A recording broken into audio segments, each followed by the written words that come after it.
Hey everyone, Cam here, PGA Professional here at Par 2 Pro. Back today using the Square Golf Launch Monitor.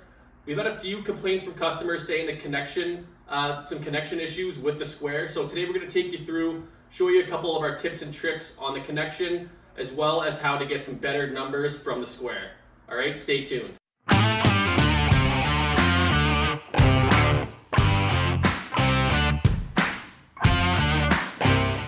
Alright guys, so here we go. We booted up the Square software here. First things first, let's talk to you about the Bluetooth connection. So obviously the Square is connected via Bluetooth. Let's go onto the connection here just so I can show you.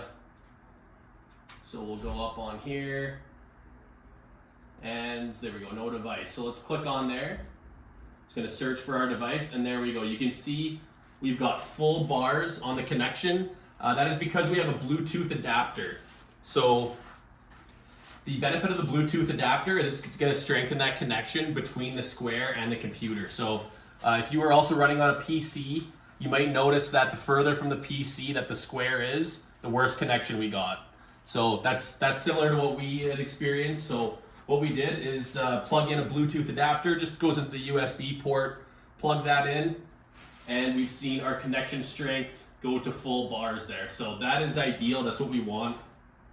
So if you are having connection issues, look at that first. Look at your Bluetooth.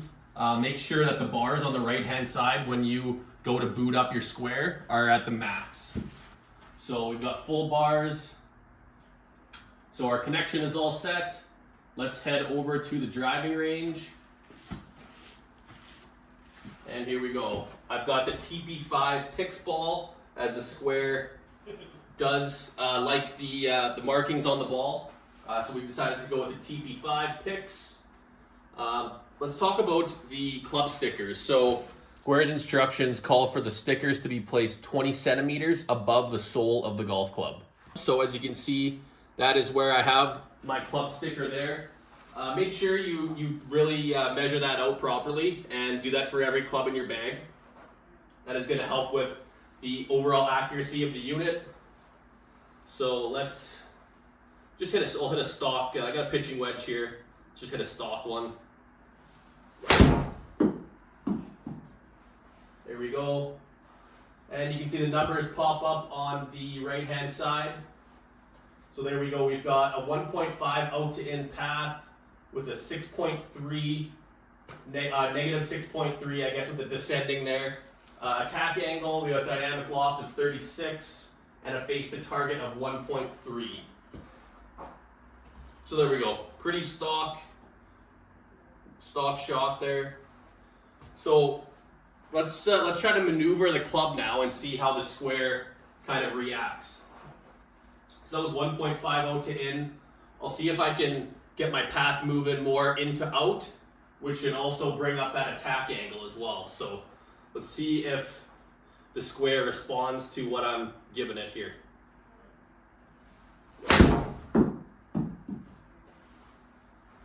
There we go. So there's a 0.5 into out, so moved it about 2 degrees. The attack angles went up there to 5.8. And the dynamic loft is pretty much stayed the same, maybe a little more. So there you go. And we can see that the Square is definitely responding to the output that I'm giving it. So numbers are looking great. We do have the club sticker installed in the right spot. That's going to be massive.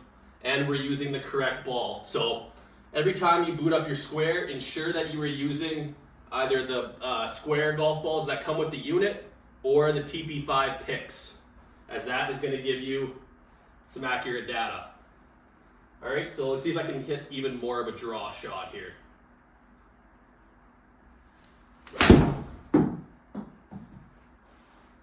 There we go. So my path 2.6 into out, 5.3 down.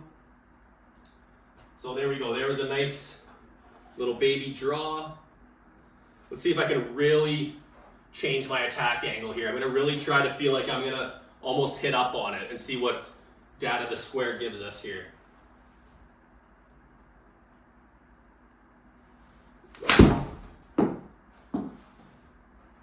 There we go. So my path was still a little out to in, but I moved that attack angle. Definitely felt like I was bottoming out before I hit the ball. And we see we moved that about 3 degrees there as well. Dynamic loft peaked. So we bottomed out a little bit before, and we basically presented the same amount of loft that's on the club. So 42, a pitching wedge is usually around 46, 48 degrees.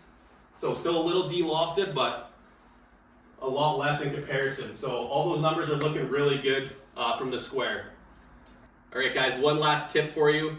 When you set up your square, make sure that the level of the square and your ball are on the same exact surface height. As soon as this ball gets a little bit too high or the square is on a bit of an uneven level, we'll start to see some misreads. It actually will pop up in the bottom left corner of the screen. See if I can get this leveled out here. There you go. You can see on the bottom left side, it's trying to pick up the ball. If that ground is uneven, you're going to have a tough time picking it up. So there we go. We found that nice gray area. When the square is on an uneven surface, it's going to have a really tough time picking that ball up. So there's one last tip for you. Hopefully you guys enjoyed the video. Please give us a thumbs up, subscribe to our YouTube channel, and for any golf simulator questions, please visit our website, www.par2pro.com. Thanks for watching.